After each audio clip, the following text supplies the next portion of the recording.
কোটা সংস্কারের দাবিতে সাধারণ ছাত্রছাত্রীদের যে আন্দোলন শুরু হয়েছিল, সেখানে আন্দোলনকারীদের ঢাল হিসেবে ব্যবহার করে দুর্বৃত্তরা ঢাকা মহানগরী সহ সারা দেশে নজিরবিহীন অরাজকতা, অগ্নিসংযোগ ও ভাঙচুর চালিয়েছে।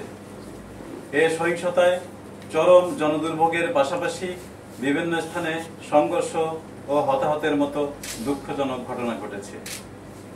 এতে রাষ্ট্রীয় সম্পদের অবর্ণনীয় ক্ষতিসহ সাধারণ মানুষের জীবনের নিরাপত্তা বিঘ্নিত হয়েছে চরমভাবে। প্রিয় সাংবাদিক বন্ধুগণ, আপনারা জানেন সরকার সহানুভূতিশীল হয়ে আটক সাধারণ শিক্ষার্থীদের ইতিমধ্যে মুক্তি দিয়েছে।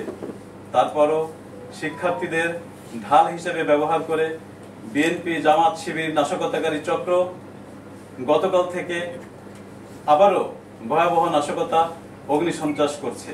আজকে সারা দেশে তারা ব্যাপক তাণ্ডব চালায়।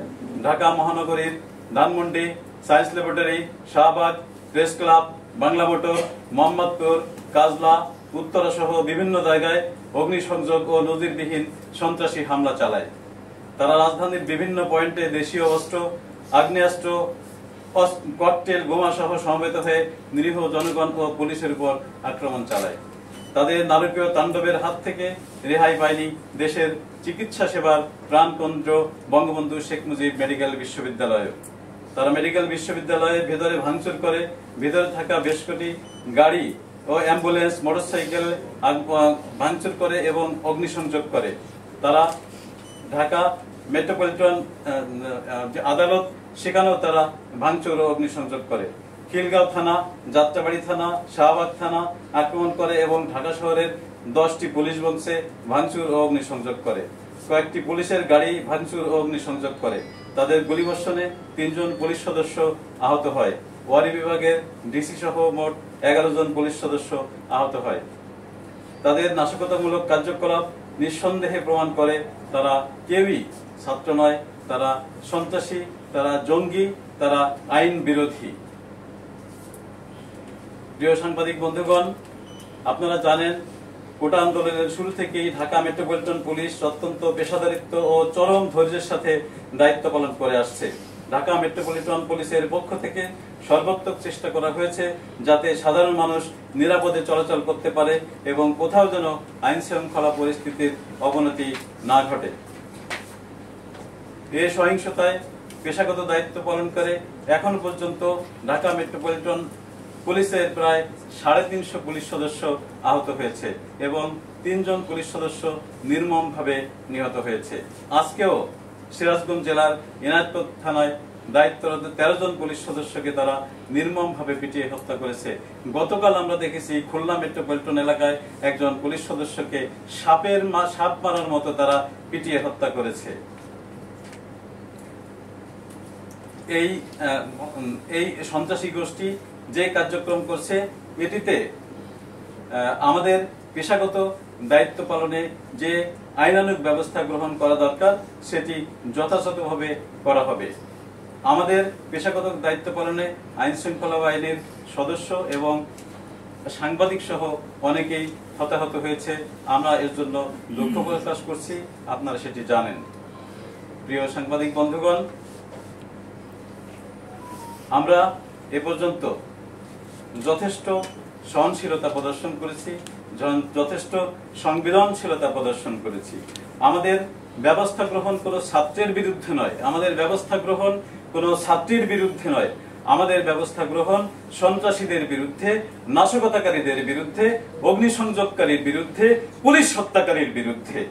তাদেরকে বিন্দুমাত্র ছাড় দেওয়ার কোনো প্রশ্নই আসে না। প্রিয় সাংবাদিক বন্ধুগণ, আপনারা জানেন যে সারা বাংলাদেশে কারফিউ চলছে। আমি ঢাকা মহানগরীবাসীকে সবিনয়ে অনুরোধ জানাতে চাই তারা যেন কারফিউর নিয়ম কানুন মেনে চলেন এবং কোনো অবস্থাতেই তারা যেন ঘর থেকে বাহির না হন। আইনের প্রতি শ্রদ্ধাশীল থাকার জন্য এবং পুলিশকে সহযোগিতা করার জন্য আমি নগরবাসীর প্রতি বিনীত অনুরোধ জানাচ্ছি। ধন্যবাদ সবাইকে। একটি বিষয় জানতে চাই, পরিস্থিতি দিন দিন অবনতি হচ্ছে এবং আগামীকালকে মাঠ ঢাকা তারা ঘোষণা করছে, আপনাদের প্রস্তুতি কি জানতে চাই? আমাদের স্পষ্ট ঘোষণা, কারফিউ চলছে দেশের প্রচলিত আইনে। কারফিউর ভিতরে কোন লোক কোন অবস্থাতেই ঘরের বাইরে হতে পারে না। সুতরাং যে কোনো লোক যে কোনো অবস্থায় ঘরের বাইরে হলে তার বিরুদ্ধে আইনগত ব্যবস্থা গ্রহণ করা হবে এবং সেক্ষেত্রে আমাদের যে ব্যবস্থা সেটি 100% জিরো টলারেন্স এবং 100% আইন অনুযায়ী পরিচালিত হবে। যারা দেশের বাইরে যাওয়ার বিষয় আছে, যাদের ফ্লাইট আছে হয়তো বিভিন্ন দেশে যাবে, তাদের ক্ষেত্রে কারফিউর মধ্যে কি নির্দেশনা? আপনারা জানেন কারফিউ চলাকালে কিছু কিছু সেবা ব্যতিক্রম হিসেবে হয়ে থাকে। যেমন আমরা সংবাদকর্মীদের পাশ দিয়ে থাকি, আইন শৃঙ্খলা বাহিনীর গাড়ি এবং যে নিত্য প্রয়োজনীয় পরিষেবা যেগুলো রয়েছে, বিদ্যুৎ, পানি, গ্যাস, সেগুলোর গাড়ি যদি থাকে, ডাক্তার, নার্স তারা যেতে পারবে এবং যদি কেউ বিদেশে যায় এয়ারপোর্টে যাওয়ার ক্ষেত্রে তার যে টিকিট সেটি তার পাস হিসেবে পরিগণিত হবে।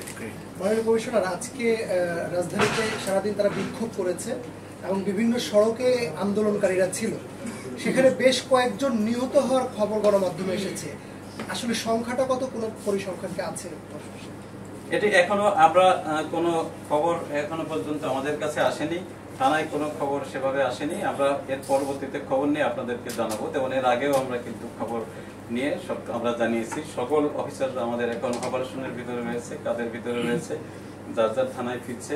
সুতরাং কিছুই এখনো স্পষ্টভাবে বলা সম্ভব হচ্ছে না। আজকে আমরা দেখেছি যে বিভিন্ন জায়গায় যে আন্দোলন হয়েছে সে আন্দোলনে অবৈধ অস্ত্রের ব্যবহার দেখেছি এবং পুলিশকে গুলি করেছে, সেটাও আমরা গণমাধ্যমে বিভিন্ন জায়গায় দেখেছি। বা আন্দোলনকারী, আপনারা বলছেন জঙ্গি, আসলে এই যেই সব জঙ্গিগুলা জেলখানা থেকে ছাড়া পেয়েছে বা তারা লুকিয়ে ছিল বা তারা যে কোনো মুহূর্তে ভয়ঙ্কর হয়ে উঠতে পারে এমন আমরা খবর পেয়েছিলাম। আসলে কি জঙ্গিরা কি এই ধরনের কাণ্ডকাণ্ড ঘটাতে পারে, না শিক্ষার্থী ঘটিয়েছে, না অন্য কেউ ঘটিয়েছে? যদি একটু স্পষ্ট করে আপনাদের। মাননীয় কমিশনার একটু সংযুক্তি দিচ্ছে। আমরা যে হামলার যে প্যাটার্নগুলো আমরা দেখেছি, এটা বিগত সময় 2014 প্যাটার্নের সাথে মিলে, 2004-05 যে সময় হামলা হয়েছে সে সময়ের সাথে মিলে। আপনারা কি মনে করছেন যে পুরনো যারা হামলাকারী ছিলেন তারা এখন সংঘবদ্ধ হয়ে একই পাতায় তারা আসন পেতেছেন? আমরা জানি যে এই জঙ্গি চক্র কখনো কখনো তাদের নিজস্ব পোশাকে থাকে, কখনো কখনো তারা অন্য একটি দলের নামগুলি গায়ে দিয়েও তারা আসে। এই ইতিহাস আমাদের বাংলাদেশে রয়েছে। আমরা বিভিন্ন সময় জঙ্গিদের ধরেছি, তাদের যে জিজ্ঞাসাবাদ করেছি, তাদের যে মডাস অপারেন্ডি সেটি আমরা জেনেছি এবং সেটিতে আমরা দীর্ঘদিন ধরে কিন্তু তাদেরকে আমরা নিয়ন্ত্রণ রাখতে সক্ষম হয়েছিলাম। কিন্তু আমরা জানি এই মাত্র কিছুদিন আগে নরসিংদীতে কারাগার ভেঙে যে অপরাধীদের পালাতে সহযোগিতা করা হয়েছে এবং তাদেরকে ছিনিয়ে নেওয়া হয়েছে, তার ভিতরেও জঙ্গি ছিল। এছাড়া কিছু জঙ্গি এর আগে জামিন পেয়েও এসেছে। এছাড়া জঙ্গি যারা রয়েছে তারা বর্তমানে যারা এই যে তথাকথিত আন্দোলনের উস্কানি দিচ্ছে, সেই উস্কানিদাতাদের সাথে একত্রিত হয়ে গভর্নমেন্টকে দুর্বল করার জন্য, পুলিশকে দুর্বল করার জন্য, পুলিশের মনোবল ভেঙে দেওয়ার জন্য তারা নানাবিধ অপতৎপরতা চালাচ্ছে।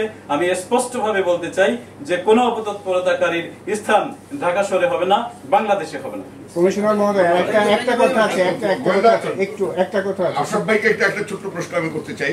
আশরাফ ভাই, আমরা যেটা দেখছি, আমি একটু শেষ করি। কমিশনার মহোদয়, আজকে কারণ বাজার এলাকায় যেটি দেখা গেছে যে আন্দোলনকারীদের ছত্রভঙ্গ করার জন্য পুলিশ এগিয়ে যাচ্ছে, সেই সময় কিছু লোক ধারালো অস্ত্র নিয়ে পুলিশের সাথে সাথে যাচ্ছে।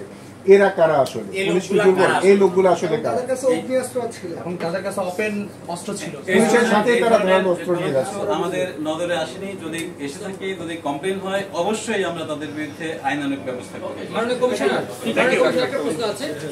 লং মার্চ, আগামীকাল তো লং মার্চ ঘোষণা